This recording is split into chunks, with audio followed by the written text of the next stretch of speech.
오늘도 화요 기도회에 나오신 여러분들 환영합니다. 오늘은 하나님의 눈동자라는 제목으로 함께 하나님의 말씀을 연구해 보도록 하겠습니다. 스가랴 2장 10절부터 13절의 말씀입니다.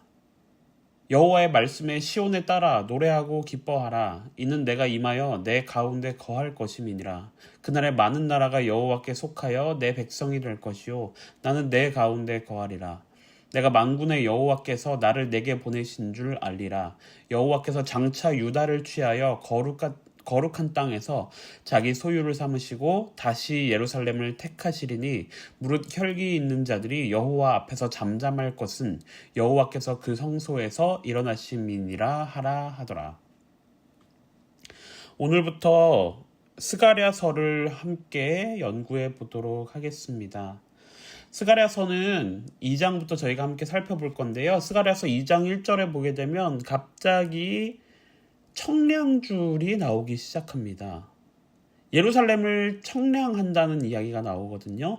청량을 왜 할까요? 제가 청량의 뜻이 무엇인지 네이버 지식백과사전에서 찾아보니까 이렇게 정리하고 있었습니다. 지구 표면에 있는 모든 점의 관계 위치를 결정하고 어떤 부분의 위치, 형상, 면적을 측정하여 이것을 도시하는 기술로 각종 건설공사의 계획, 설계, 시공이나 국토에 관한 조사 연구는 측량의 결과를 바탕으로 하여 이루어지기 때문에 측량은 측량법, 지적법과 같은 법령으로 그 작업에 필요한 여러 가지 규정이 정해져 있으므로 모든 절차는 이에 따라야 한다. 그러니까 정리해서 말하자면 각종 건설 공사를 계획하고 설계하고 시공하고 혹은 연구하기 위해서 바탕이 되는 게 이 측량이라고 하는 것입니다. 건설하거나 혹은 리모델링을 하는 어떤 건설적인 작업에 앞서서 진행되는 것이 측량이라고 하는 것이죠. 근데 질문을 또 한 가지 해볼 필요가 있습니다. 해체나 파괴하는데도 측량이 필요한 것일까요? 아모스 7장 7절과 8절에는 이렇게 이야기합니다. 또 내게 보이신 것이 이러하니라. 다림줄을 띄우고 쌓은 담 곁에 주께서 손에 다림줄을 잡고 서셨더니 내게 이르시되 아모스야 내가 무엇을 보느냐. 내가 대답하되 다림줄을 내 백성 이스라엘 가운데 베풀고 다시는 용서치 아니하리니. 여기서 보게 되면 비슷한 내용이 아모스서에 등장을 합니다. 근데 이걸 측량이라고 볼 수 있는가? 그건 조금 애매할 수도 있는 게 이 다림줄이라고 하는 게 줄을 이렇게 늘어뜨려서 그 담이 얼마나 기울어 있는지를 확인하는 방법입니다. 그리고 지나치게 담이 기울어 있으면 그 담을 허물어 버리겠다라고 하는 게 아모스 7장에서 하나님께서 하시는 말씀이에요. 성경 내에서 측량을 어디서 하고 있나 찾아보니까 크게 에스겔서에서 찾아볼 수 있었습니다. 에스겔서 40장 3절을 보면 이렇게 기록하고 있어요. 나를 데리시고 거기 이르시니 모양이 놋같이 빛난 사람 하나가 손에 3줄과 청량하는 장대를 가지고 문에 서서 있더니. 에스겔 40장의 내용이 어떤 내용이 나오냐면요. 다시 회복되는 성전에 관해서 세밀한 환상을 보여주시는 것이 바로 에스겔 40장의 내용입니다. 에스겔 40장을 살펴보면요. 바깥 뜰에 있는 문들과 안뜰에 있는 문들, 희생제사용 도구들과 제사장들의 방, 그리고 성전의 현관 등이 아주 자세하게 설명되어 있습니다.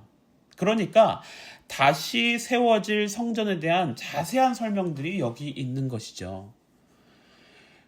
에스겔 9장 1절을 보게 되면 이런 내용이 나옵니다. 에스겔 40장과는 약간 대비가 되는 내용인데요. 에스겔 9장에서는 성읍을 관할하는 자들로 각기 살육하는 기계를 손에 들고 나오게 하라라고 이렇게 이야기를 하고 있어요.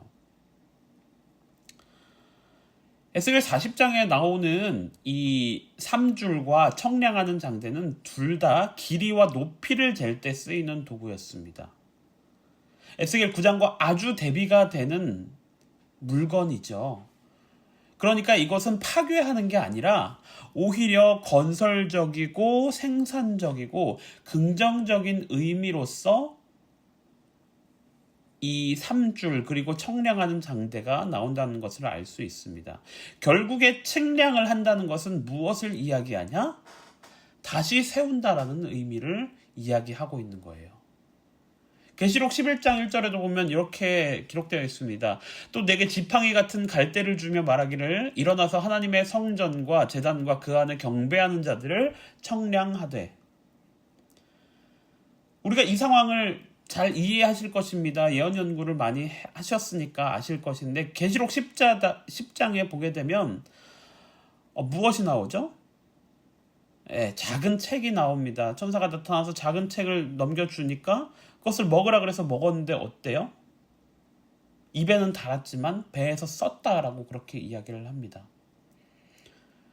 이게 우리 무엇을 의미하는지 잘 아실 것입니다. 우리가 예언 연구를 통해서 이것이 다니엘서와 또한 요한계시록 연구를 통해서 이것이 하나님의 재림이구나 라고 너무 기뻐한 나머지 이렇게 하다가 이게 잘못된 해석임을 알게 됐죠. 처음엔 그 진리가 너무 달콤했지만 나중에는 배에 가서 쓰게 되니까 이것을 다시금 올바로 이 예언을 해석할 필요가 있게 된 것이었습니다.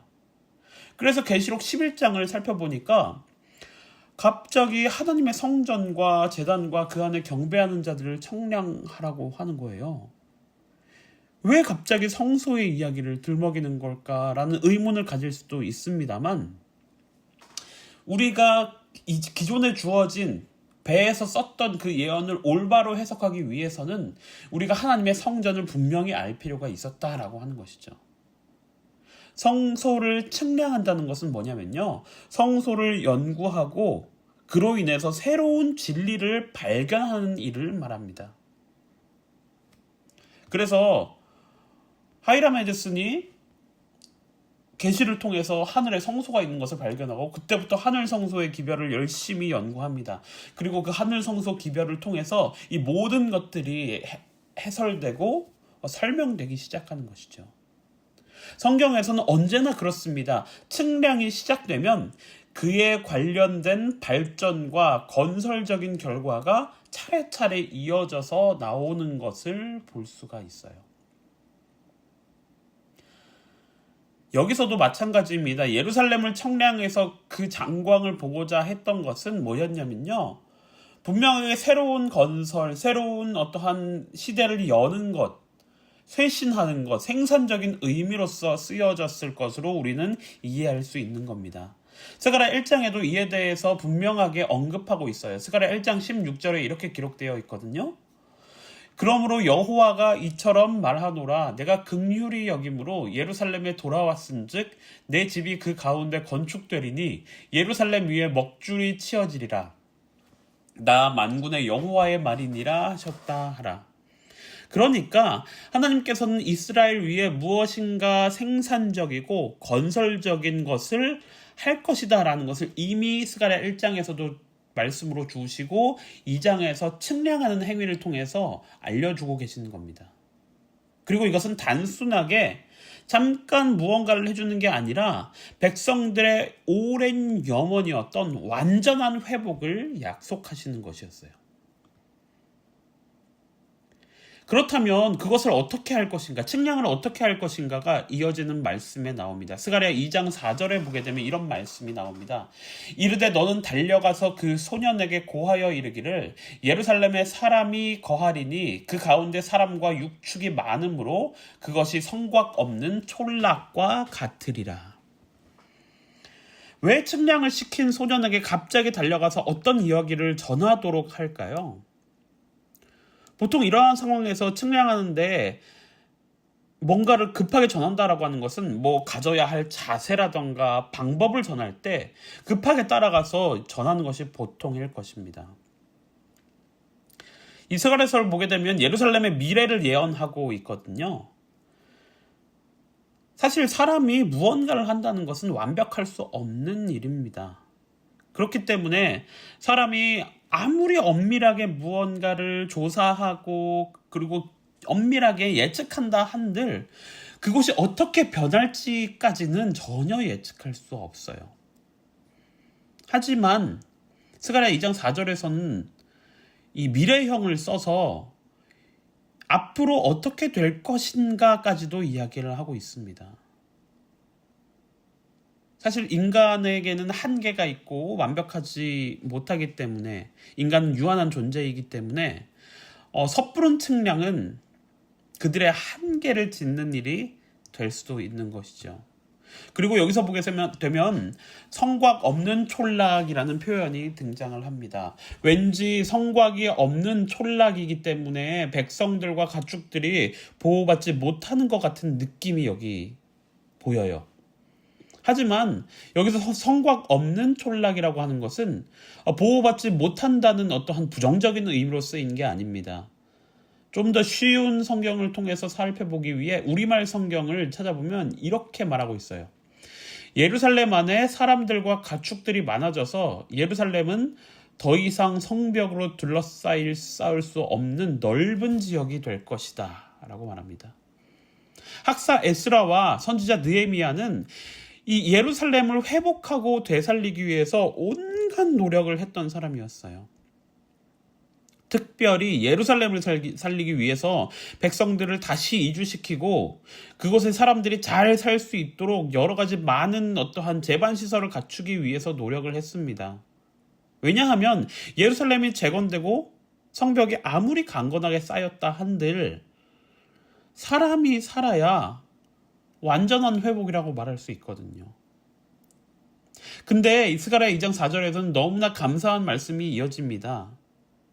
건물만 세워지는 게 아니라 사람들과 가축들이 너무 많아서, 사람들이 너무 많아지니까 성벽으로 둘러싸일 수 없을 정도로 그렇게 많아질 것이다. 완전한 회복이 될 것이다. 라고 그렇게 이야기를 해주고 있는 것이죠. 이거 얼마나 기쁜 일입니까?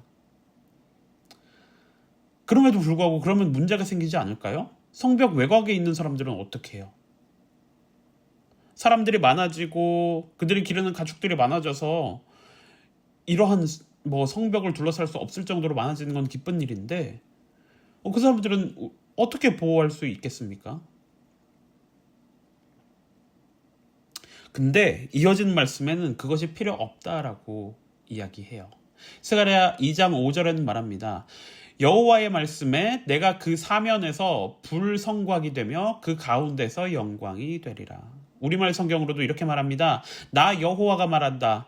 내가 바깥으로는 예루살렘의 불로 된 성벽이 돼줄 것이며 안으로는 예루살렘의 영광이 되겠다. 그러니까 이 말은요, 하나님께서 밖의 문제도 다 해결해주고 안에까지 문제도 전부 다 해결해 주신다는 의미로서 이렇게 이야기를 하는 것이죠. 눈에 보이는 그들을 보호해줄 성곽의 유무가 그들에게는 가장 중요한 것처럼 느껴졌을 수도 있습니다. 하지만 그건 그렇게 큰 문제가 아니었어요. 하나님께서 임재하시고 하나님께서 함께 하시기만 한다면 사실 성곽이라는 것, 성벽이라는 것은 그렇게 큰 문제가 아니라는 겁니다. 이 불로 된 성벽, 너희 가운데 임할 영광이라는 단어를 볼 때 바로 어떤 것들이 떠오르십니까? 저희가 지난주에 교과 공부를 통해서 봤던 내용이 뭐가 있어요? 네, 우리가 성막에 대해서 함께 공부했습니다. 성막에는 하나님께서 명령하신 것입니다. 내가 그들 가운데 그리고 그들 가운데 지낼 성소를 지어라. 그래서 사실 성소라고 하는 것은 우리 가운데 임재하신 하나님을 나타내는 어떠한 상징물과도 같았어요. 게다가 그것뿐만이 아니라 그 성막 위에는 하나님의 구름 기둥과 불 기둥이 늘 함께 한다고 했습니다. 사실 이스라엘 민족이 가장 중요한 사건이라고 여길 만한 때가 언제였냐면 출애굽 사건이었어요. 그리고 하나님의 임재가 그들의 눈에 보이게 가장 크게 있었던 때가 바로 그때였습니다. 이 스가랴서에서 다시 한번 하나님께서는 그때를 생각해 하시면서 유다 민족들과 함께 하실 것이다 라고 강력하게 말씀하고 계신 것이죠. 그런데 사자성어에 그런 말이 있습니다. 호사다마라는 말이 있죠. 좋은 일에는 마가 낀다는 거예요. 하나님께서 일으키시는 일에는 반드시 좋지 않은 일들도 따라오기 마련입니다. 왜냐하면 우리가 하나님께 나아갈 때, 그리고 하나님의 일을 하기 위해서 노력할 때에 사탄도 동시에 같이 일하기 때문에 그렇습니다. 그럼에도 불구하고 우리는 걱정할 것이 없죠. 왜냐하면 하나님께서 더 강하시니까. 우리가 하나님의 일을 할 때 이렇게 사탄의 반대를 숱하게 부딪히곤 합니다. 우리가 무슨 일을 하기 위해서 나섰는데 사탄의 반대에 부딪히고 절망할 일들이 생긴다면 거기서 그냥 주저앉으실 것입니까? 아니요, 우리는 좌절할 필요가 없어요. 하나님의 일로 인해서 발생하는 문제는 하나님께서 해결해 주시고 하나님께서 함께 해주십니다. 외적들로부터 지켜주시기 위해서 하나님께서는 불로 된 성벽이 되기도 하시고 하나님께서는 영광으로 우리 가운데 거하시기도 한다는 거예요. 우리가 할 것은 뭐냐면요, 그런 하나님을 믿고 보는 일인 것입니다. 그래서 5장 그 아래의 내용은 어떤 내용이 나오냐면 이방 나라들에 대한 심판의 말씀들이 쭉 나옵니다. 내 사람들을 건들지 마라고 그렇게 이야기하는 것이죠. 그래서 이런 말씀이 나옵니다. 너희를 범하는 자는 그의 눈동자를 범하는 것이라. 하나님께서 우리를 아끼시는 정도가 그거라는 것입니다. 너희가 만약 내 백성들을 건드린다면 그것은 나의 눈동자를 공격하는 것과 마찬가지다. 얼마나 감사한 하나님의 말씀입니까? 그래서 스가랴 2장 10절 그리고 12절은 이렇게 말씀해서 우리에게 이런 말씀이 주어지고 있습니다. 여호와의 말씀에 시온아 따라 노래하고 기뻐하라. 이는 내가 임하여 내 가운데 거할 것임이니라. 여호와께서 장차 유다를 취하여 거룩한 땅에서 자기 소유를 삼으시고 다시 예루살렘을 택하시리니. 결국 하나님께서 반복적으로 우리에게 말씀하시고 싶으신 내용의 핵심이 뭐냐면요, 하나님께서 얼마나 우리를 아끼시는가에 관한 내용입니다. 성곽을 측량하면서 그 교회, 그 무리를 어떻게 회복하실 것인지를 계획하시죠. 그리고 약속하십니다. 사람들이 너무 많아져서 문제가 생길 수도 있어. 그럼 어떻게 하지? 하지만 그것마저 걱정하지 말라는 거예요. 그것마저 하나님께서 생각하고 계산하고 계시니까. 우리가 하나님의 일을 맡아서 시작하게 된다면 그 이후에 따라올 어떠한 걱정거리들을 너무 깊게 그 걱정에 빠져 있지 말라는 겁니다. 왜냐하면 하나님께서는 그것까지도 미리 알고 피할 길을 준비하시고 막아주신다고 하는 것이죠. 그러면서 가장 중요한 사실을 우리에게 말씀해 주시고 계십니다. 내가 너희 가운데 거하겠다. 그리고 내가 다시 너희를 택할 것이다. 하나님께서는 오늘 우리 수원중앙교회에게 이렇게 말씀하고 계시는 겁니다. 노래하고 기뻐하라. 내가 너희 가운데 거할 것이다. 내가 다시 너희를 택하고 모든 일을 행할 것이다. 우리의 주변에서 불과 같은 성벽이 되어주시고 우리의 안에서 가장 큰 영광이 되어주실 하나님께 다시 한번 감사하는 우리 수원중학교의 모든 성도님들 되시길 바라면서 오늘 말씀을 줄이도록 하겠습니다.